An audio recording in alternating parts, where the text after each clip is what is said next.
नमस्कार, स्वागत है आपका KSG न्यूज फॉर एस्पिरेंट्स में। मैं हूं गौरव राजगुप्ता। अगर आप किसी भी कॉम्पिटिटिव एग्जाम के लिए तैयारी कर रहे हैं तो करंट अफेयर्स से खुद को अपडेट रखना बहुत जरूरी है। अखबार तो बहुत सारे हैं, पोर्टल्स भी बहुत सारे हैं, इतने सारे टीवी चैनल्स भी हैं और गवर्नमेंट एजेंसीज की अपडेट्स भी हैं, लेकिन ये सभी खबरें सबके लिए हैं। लेकिन आप कर रहे हैं तैयारी कॉम्पिटिटिव एग्जाम की, स्पेशली आपके लिए, खासतौर पर जो यूपीएससी सिविल सेवा परीक्षा या किसी अन्य गवर्नमेंट जॉब के कॉम्पिटिटिव एग्जाम के लिए तैयारी कर रहे हैं, उनकी जरूरत के हिसाब से खबरों को छांट के, फिल्टर करके, शॉर्टलिस्ट करके कंपाइल किया जाता है इस बुलेटिन में, जिसमें उन मुख्य पॉइंट्स को भी ऐड किया जाता है, उन फैक्ट्स को ऐड किया जाता है जो उस खबर को समझने के लिए आपके लिए जानना जरूरी है। KSG न्यूज फॉर एस्पिरेंट्स में सबसे पहले बात करते हैं इंडियन इकोनॉमी से जुड़ी एक खबर की। नेशनल स्टैटिस्टिकल ऑफिस द्वारा जारी अनुमान के अनुसार ग्रॉस डोमेस्टिक प्रोडक्ट यानी जीडीपी ने 2020-21 के सेकेंड क्वार्टर में 7.5% की गिरावट दर्ज की है। पहली तिमाही में रिकॉर्ड 23.9% की गिरावट दर्ज की गई थी। देश ने लगातार दूसरी तिमाही में जीडीपी गिरावट के साथ एक टेक्निकल रिसेशन में प्रवेश कर लिया है। कृषि, जो इस साल अप्रैल और जून के बीच ग्रोथ दर्ज करने वाला एकमात्र क्षेत्र था, सेकेंड क्वार्टर में 3.4% की समान गति से बढ़ा। GVA यानी मैन्युफैक्चरिंग ग्रोस वैल्यू एडेड ने जुलाई और सितंबर के बीच पहले क्वार्टर में 39.3% गिरने के बाद 0.6% की ग्रोथ दर्ज करने के साथ एक तेज रिकवरी शो की है। बिजली, गैस, वाटर सप्लाई और अन्य यूटिलिटी सर्विसेज में भी सेकेंड क्वार्टर में 4.4% की ग्रोथ दर्ज की गई, जो क्वार्टर 1 में 7% के कॉन्ट्रैक्शन से उभरने में हुई है। लेकिन यह माइनिंग, रिटेल ट्रेड और होटल कंस्ट्रक्शन और फाइनेंशियल सर्विसेज जैसी सेवाओं सहित कई क्षेत्रों के लिए एक कमजोर क्वार्टर बना रहा, जबकि जीडीपी में 7.5% कॉन्ट्रैक्शन एक सकारात्मक आश्चर्य के रूप में आया। हालांकि पहली तिमाही की तुलना में सरकारी खर्च में गिरावट और दो प्रमुख क्षेत्रों की बिगड़ती हालात चिंता का कारण बना हुआ है। अब बात करते हैं मीठी क्रांति की। 3000 टन शहद बनाने वाले 5000 किसान FPO से जुड़ेंगे। देश के 5 राज्यों में FPO शुरू होने वाला है। कृषि मंत्री नरेंद्र सिंह तोमर ने 5 राज्यों में मधुमक्खी पालन करने वालों और शहद बनाने वाले किसानों की मदद के लिए नेफेड के सहकारी कार्यक्रम FPOs यानी फार्मर प्रोड्यूसर्स ऑर्गेनाइजेशंस का उद्घाटन किया। नेफेड एक केंद्रीय योजना के तहत 10,000 FPO के निर्माण के लिए सरकार की 4 इंप्लीमेंटिंग एजेंसियों में से एक है, जिसका उद्देश्य कृषि को आत्मनिर्भर बनाना है। अन्य एजेंसियां small farmers agri business consortium, NABARD और नेशनल कोऑपरेटिव डेवलपमेंट कॉर्पोरेशन है। भारत में मधुमक्खी पालन का बड़ा भाग असंगठित क्षेत्र में आता है। नेफेड ने पहले ही मध्य प्रदेश में राष्ट्रीय मधुमक्खी पालन और हनी मिशन के तहत पहला शहद FPO चंबल FED शहद उत्पादक सहकारी समिति स्थापित करने में मदद की है। अन्य 4 FPO सुंदरवन पश्चिम बंगाल, पूर्वी चंपारण बिहार, मथुरा उत्तर प्रदेश और भरतपुर राजस्थान में स्थापित किए जाएंगे। एक साथ यह 5 राज्यों में 340 गांवों को कवर करेंगे। इन FPO को राष्ट्रीय मधुमक्खी बोर्ड के राष्ट्रीय मधुमक्खी पालन और हनी मिशन जैसी सरकारी योजनाओं से भी लाभ मिलेगा। अब बात करते हैं रविंद्रनाथ टैगोर लिटरेसी प्राइज की। लेखक अमिताभ घोष की गन आइलैंड और राजकमल झा की द सिटी एंड द सी इस साल के रविंद्रनाथ टैगोर लिटरेसी प्राइज के लिए प्रतियोगिता में शामिल पुस्तकों में से एक है।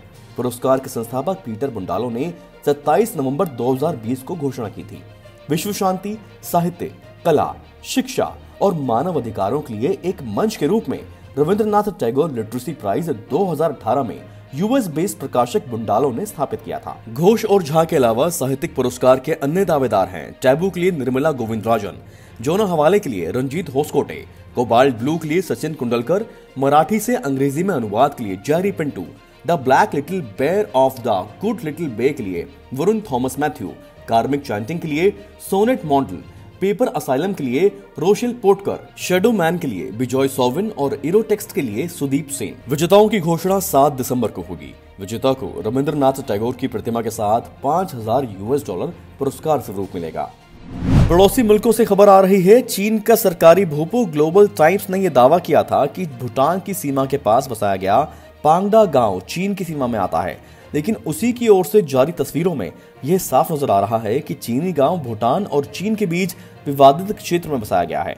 ग्लोबल टाइम्स ने कहा कि सार्वजनिक दस्तावेजों के मुताबिक दक्षिण पश्चिम तिब्बत के यादोंग काउंटी के अधिकारियों ने पुष्टि की है कि शांगदुई गांव के 27 घरों के 124 लोग अपनी मर्जी से पांगडा गांव में सितंबर में रहने आ गए थे।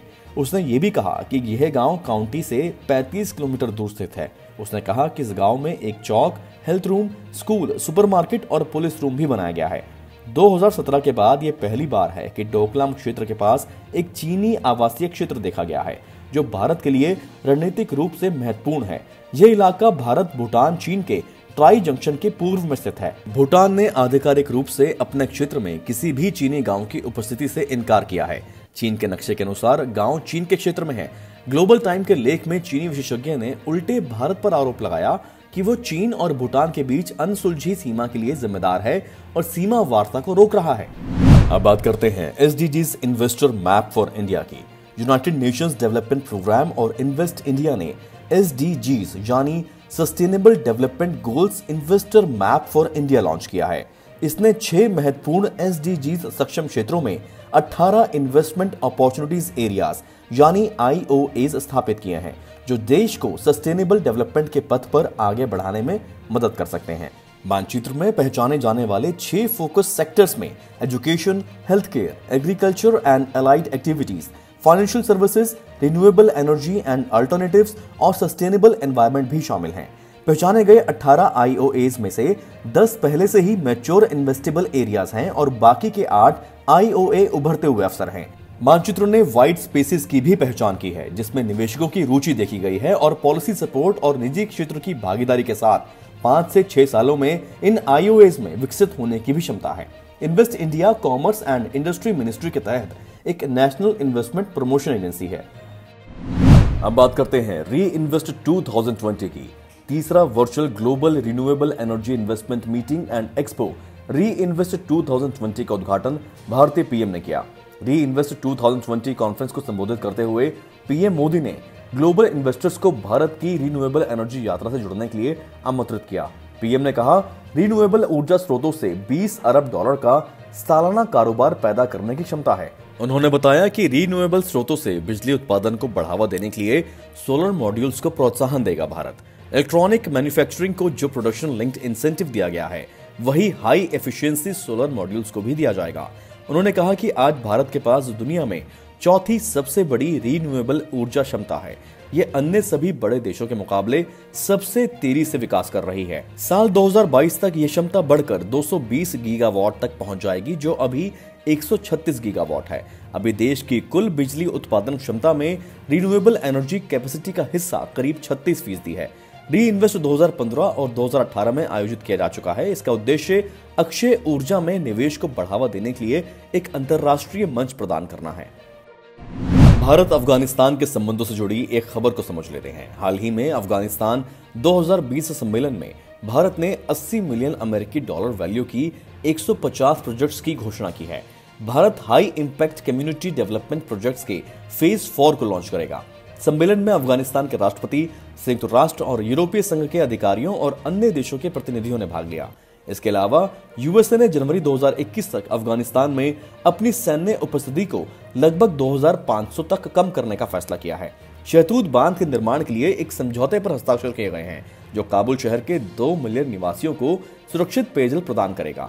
ये 2009 के 202 किलोमीटर लंबे पुल खुमरी ट्रांसमिशन लाइन पर बना है, जिसके माध्यम से भारत शहर को पावर प्रदान करता है। आइए ऑस्कर से जुड़ी खबर की बात करते हैं। मलयालम फिल्म जल्लीकट्टू ऑस्कर 2021 के लिए भारत की ऑफिशियल एंट्री है। मलयालम फिल्म जल्लीकट्टू को ऑस्कर 2021 के लिए चुना गया है। जल्लीकट्टू को 93वें एकेडमी अवार्ड्स में best international feature film category के लिए चुना गया है। इससे पिछले साल गली बॉय को ऑस्कर के लिए चुना गया था। जल्लीकट्टू 2011 में एडमेंटी मकन अबू के बाद ऑस्कर के लिए प्रवेश करने वाली दूसरी मलयालम फिल्म है। अब जानिए क्या है नेशनल क्राइसिस मैनेजमेंट कमेटी, जिसकी शॉर्ट फॉर्म है NCMC। हाल ही में नेशनल क्राइसिस मैनेजमेंट कमेटी चक्रवात निवार के संबंध में खबरों में रही थी। राष्ट्रीय स्तर पर कैबिनेट कमेटी ऑन सिक्योरिटी और नेशनल क्राइसिस मैनेजमेंट कमेटी शीर्ष स्तर के निर्णय लेने वाली आपदा प्रबंधन में शामिल प्रमुख समितियां हैं। यह उन प्रमुख संकटों से निपटता है जिनके गंभीर या राष्ट्रीय प्रभाव होते हैं। इसके की फंक्शंस हैं आपदा प्रतिक्रिया की कमान, नियंत्रण और समन्वय की निगरानी, आवश्यकता पड़ने पर क्राइसिस मैनेजमेंट ग्रुप को निर्देश देना। हाल ही में केंद्र सरकार ने सहकार प्रज्ञा को लॉन्च किया था। जाने इससे जुड़े जरूरी फैक्ट्स। इसका उद्देश्य है ग्रामीण क्षेत्रों में प्राइमरी कोऑपरेटिव सोसाइटीज को ट्रेनिंग देना, सहकार प्रज्ञा के 45 नए ट्रेनिंग मॉड्यूल होंगे। नेशनल कोऑपरेटिव डेवलपमेंट कॉर्पोरेशन यानी NCDC और Laxman Rao Inamdar National Cooperative Research and Development Academy यानी LINAC द्वारा ट्रेनिंग दिलवाई जाएगी। सहकार प्रज्ञा के जरिए ग्रामीण इलाकों में ट्रेनिंग क्षमता को 18 गुना बढ़ाया जाएगा। खबरों के सारांश में आज के लिए इतना ही। मुझे उम्मीद है ये जो खबरें हमने आपको दिखाई, कम शब्दों में, कम समय में, सीधा टू द पॉइंट, मुद्दे की बात, काम की खबर, ये आपको समझ में भी आ गई होंगी। अगर आपके कोई सुझाव है तो हमें प्लीज कमेंट सेक्शन में जाकर आप अपना फीडबैक अवश्य दें। वीडियो अच्छी लगे तो लाइक करें, ksgindia.com पर विजिट करें और स्टडी मटेरियल के बारे में जानकारी हासिल करें। जो नए कोर्सेज शुरू हो रहे हैं उनके बारे में भी आपको जानकारी मिल जाएगी। हम बहुत सारे इंफॉर्मेटिव वीडियोस बना रहे हैं, कोई भी वीडियो आपसे मिस ना हो जाए, इसलिए इस चैनल को सब्सक्राइब भी कर लें। Thank you and best of luck.